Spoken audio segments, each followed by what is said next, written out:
大家好，我是鼎新店长小吴。今天我们这期要来拍我们的开放柜。那今天先跟各位做个简单的知识科普。我们去连锁超市中，我们会看到冰蔬菜的、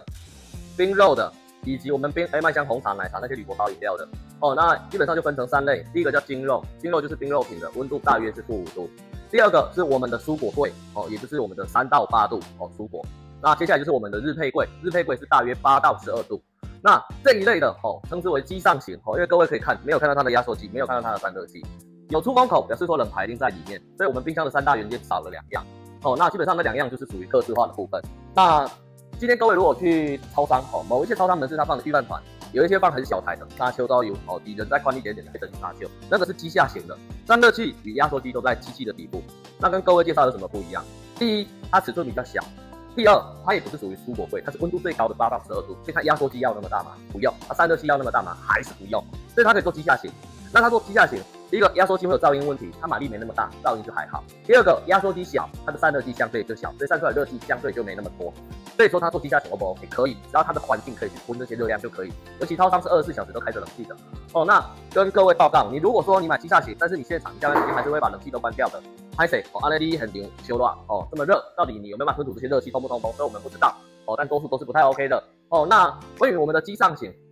超市很多这一类大台的这就是某一家连锁的超市在配合的一家厂商。台湾的制造商一共就2间一间叫全插系统，一间叫风插系统那跟各位报告，多数厂商上方我们的超市都会做那个广告看板把它遮掉，也跟各位说一下为什么。因为有一些压缩机是直接放在上方，那压缩机本身很大声怎么办？我们另外做隔音箱把它罩起来，那它声音大概会缩小很多，大概1半。那声音变小了，超市本来就不是算太安静的地方，所以你就听不太到。那这是其一其二就是我们使用多联式的压缩机，超市一场里面它有7、8台开放柜，我就用台超大的多联式的压缩机连接到来这里，压缩机在非常远的地方，所以你听到声音吗？你还是听不到。所以我们的开放柜第一个要解决的问题是噪音问题，第二个噪音问题之外是散热问题。我们的散热器通常就不会摆在上面，包含超市的、包含超商的通通都会移到骑楼或者是楼顶各位可以仔细看，很多骑楼都有放很多室外机，那不是全部都是冷气的，有一半是我们冰箱的，只是它是用屋外型的散热器，让你看着它很像是我们冷气机的室外机，但其实它不是，仔细看就会发现说，跟我家里面的冷气室外机不太一样跟各位报告，第一个要解决热气，第二个要解决噪音。那这一类的冰箱它也不太适合长时间冰东西，除非说像超市的东西基本上它都有用保鲜膜另外封起来或真空包装所以为什么？原因很简单，因为风一直吹它会干掉，所以说它一定要有一个东西罩着它，不要让它直接接触到我们的空气。所以这一类的冰箱不太适合长时间东西一直冰在上面，就像火锅店的火锅料牛肚、蔬菜，其实多数的火锅店下班时间都会把东西撤掉，把食材撤回去他们的大冰柜里面，不会放在里面保存，除非像超市24小时的我生意很好，隔天来就出掉了，那个没关系，就让它吹风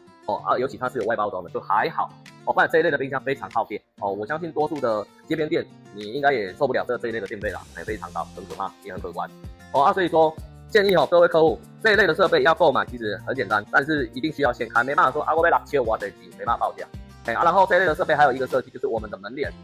这种门帘就是你客户现在是离峰比较没人的时候，你就可以拉下来让它保冰，让它可以停机，让它可以休息，设备比较不会坏，我们的电费也会比较少。那除此之外，营业时间拍谁不都比较怕贵，所以这一类的冰箱也比较适合在我们的冷气房做使用。你如果不是冷气房冷气一直流掉